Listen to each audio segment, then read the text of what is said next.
카말라 해리스 부통령이 공식적으로 민주당의 대선 후보자가 되었지만 트럼프는 해리스가 민주당의 대선 후보로 지명된 것은 헌법에 어긋난다며 그녀가 쿠데타에 가담했다고 비난하고 있습니다.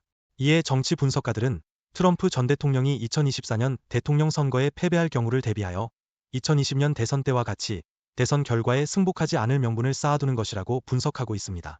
민주당은 다음 주 시카고에서 전당대회를 연 후 조 바이든 대통령이 재선에 도전하지 않겠다고 선언한 만큼 해리스를 민주당의 새로운 정식 대선 후보로 지지하겠다는 입장을 분명하게 표명하고 있습니다. 민주당 전국위원회는 지난주 공식적으로 해리스 부통령과 미네소타 주지사인 팀 월즈가 각각 대통령과 부통령 후보로 지명되었다고 발표한 가운데 해리스는 민주당 전국위원회 위원들로부터 99%의 압도적인 지지를 받으면서 대선 후보로 지명되었습니다.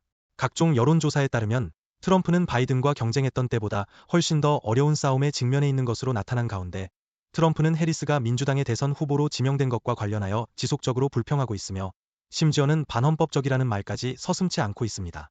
월요일 밤 소셜미디어 플랫폼을 통해 방송된 일론 머스크와의 대화에서 트럼프는 해리스의 대선 후보 지명이 사기라고 말했으며 민주당의 최고위 인사들이 바이든 대통령을 2024년 경선에서 강제로 축출했다고 맹비난하기도 했습니다.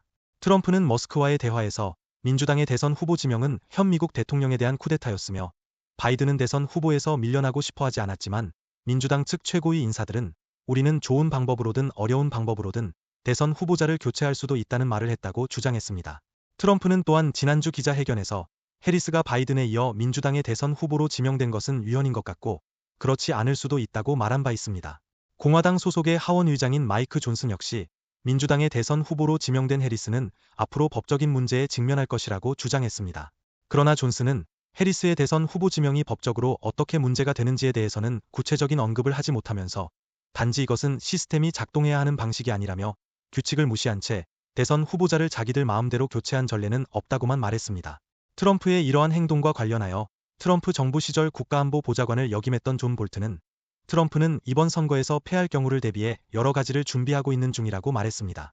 그러나 공화당과 민주당이 포함된 48개 주의 대선 담당자들을 상대로 CNN이 진행한 설문조사에 따르면 해리스가 민주당의 대선 후보로 지명된 것을 막을 규칙이나 법적 장애물은 전혀 없다고 말했습니다.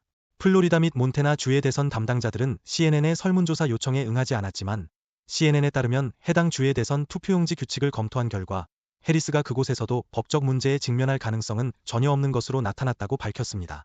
CNN에 따르면 법률 전문가들은 또한 법원이 민주당의 대선 후보 과정에서 해리스가 대선 후보로 지명된 것에 대해 이의를 제기하는 트럼프 측 소송에 동의하지 않을 가능성이 크다고 밝혔습니다.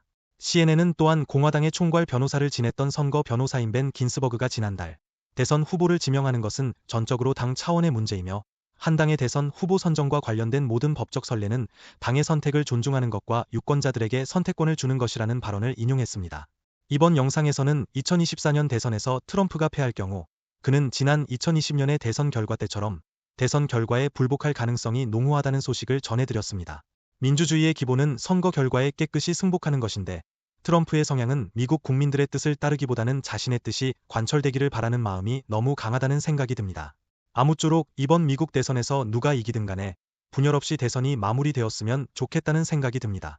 다음 영상에서는 또다시 새로운 내용을 가지고 찾아뵙겠습니다. 영상이 흥미로웠다면 구독과 좋아요 버튼 눌러주시고 알람 설정까지 확인해 주시면 감사하겠습니다.